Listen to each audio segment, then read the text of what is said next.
Good morning, Philippines! Good morning man sa satuya man ng mga anchors o sa satuyang mga parantabay.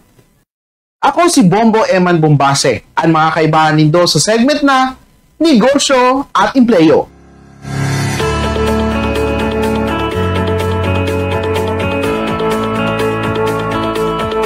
Sa satuyang segment na Negosyo at Empleyo, satuyang pag-urulayan ang mga negosyong napapanahon as in pwedeng makapagtao ng trabaho sa satuyang mga kabombo.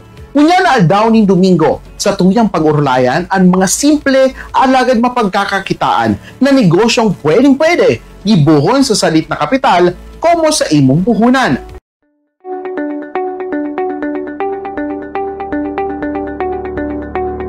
Sa tuyang ramon, ang Special Goto Business. Ang goto ang naging parte na kan mga traditional food cuisine kan mga Pilipino. Kung saan kadalasan mo ining may hiling sa mga gilid kan tinampo na pinag-uupersir kan mga 24/7 na kakanan para sa mga gustong maghigop ng sinabawan o mabuhayan ang lawas. Kinahiligan ini kan mga Pilipino, huli naman sa pagiging mura asin abot kaya kan mga parabakal. Gamit ang pulutan na bagas, ini ang mayormenteng ingredients para sa nakatudahan na goto. Kung saan halos kapareho kan lugaw, alagad nagkakaiba sana sa mga rekado na ipinagbubugtak. Halimbawa na sana ang lugaw, ang halos binubuo sana kan pulutan na bagas.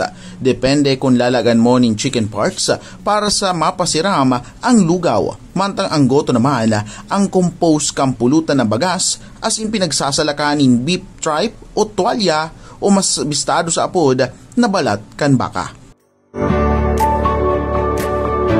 Kadalasan ining pinagahanap kan mga biyahero as in pangsumpay buhay kang kadaklan. Sa roman ini sa mga food product na may hiling mo sa mga HEPA lanes. Kabali sa mga rice porridge recipes ang goto, kung sa main ingredient kay niya ang pulutan o sticky rice. Ang pagkakaiba kan goto sa ibang rice porridge, ini ang pinagsasalakan ng tuwalya o balat kan baka, asin man ang laman loob na nagpapalasa sa goto. Kadaklan man ginagamit kan iba ang karning urig, como panribay huli sa pagiging barato kada kilo kumparar sa baka. Bistadong maray sa Pilipinas ang goto. Nadawa sa inka magduman ang igwa nagluluto ng special goto.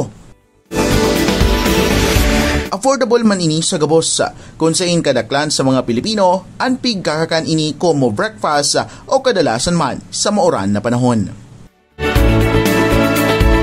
Naging parte naman ini kan mga street foods kan mga Pilipino, kung saan kadalasan mo ining may hiling na pinaglalako kan mga rolling store cart na nagluluto kang nasambitan ng pagkakan. Saro din ini sa mga may hiling mo na menu sa mga small food businesses na nag-oopersir din mga sinabawan o noodles soup. Kinahiligan na ini kan mga Pilipino, kung saan naging popular pa ini sa lado man kan mga commuters, mga obrero, asin man mga estudyante. Panupunan ang negosyo. Sa imo mo ng aramon ang magiging lugar sa imong pupestuhan. Kay puan mo man ikonsiderar ang financial state kan lugar na bubugtakan mo kan negosyo. Sunod digdi ang pag-aramo sa mga posibleng competitor sa imong lugar. Pira ang kaparehas mo na nagnenegosyo kan siring na produkto. Sa insinda na kaposisyon asin pira ang presyo kan sa indang pinapabakal. Magpili ng lokasyon na tinatawo. Siring kan ibang mga small-time businesses, kay puan mong maghanap ng lokasyon na konbinyente sa imong mga customers na mabarakal.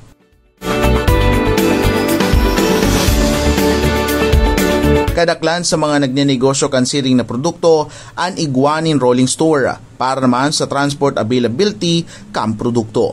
Magayon ng mga lokasyon ang sentro o poblasyon, eskwelahan, mga subdibisyon, asin mga commercial area na matatao.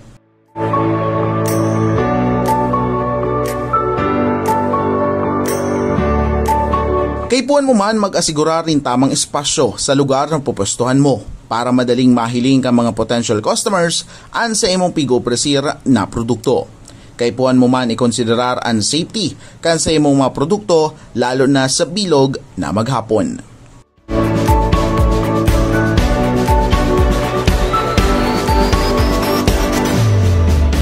Pagpili ni maray na supplier para sa mga ingredients sa negosyo.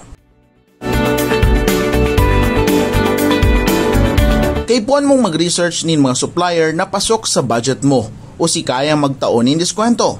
Kadalasan challenging ini sa mga nagne-negosyo, huli naman sa paghahanap ng tamang supplier na makakataon nin maray na presyo, lalo na ngunyana, padagos ang paglangkaw kan mga presyo kang produkto.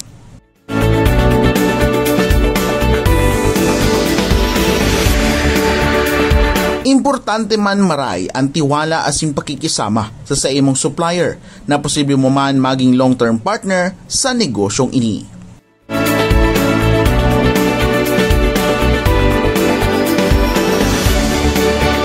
Para sa mga kaipuan na ingredients sa Special Goto recipe, uyaan mga minasunod.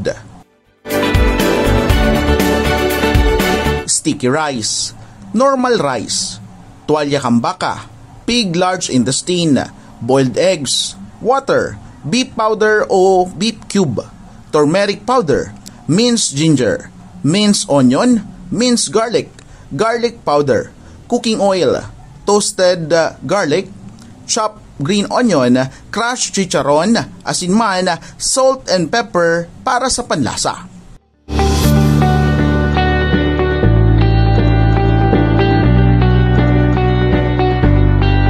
Sa pagputap kang business ni, nagra-range man sa 1,500 pesos hasta man sa 2,000 pesos para sa Special Goto business.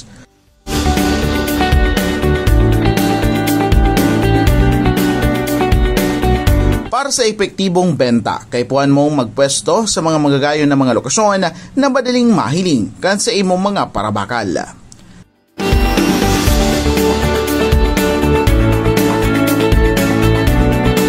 Dakula ang market kay ni, huli naman sa pagiging in demand as in basic food source kan mga tao. Idugang pa ang pagiging bistado kay ni sa publiko.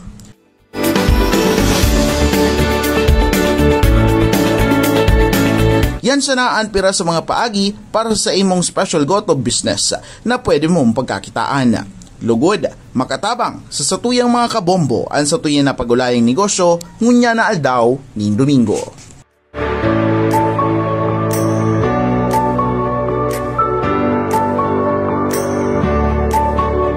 Liwat kitang mag-irbanan sa mga sunod na Domingo sa satuyang segment na Negosyo at Empleyo. Ini si Bombo Eman Bombase. Nagwawalat kan sarong inspirational quote, "Don't wait for opportunity, create it." Para sa number 1 and most trusted radio network in the country, Bombo Radio Philippines. Basta Radio, Bombo!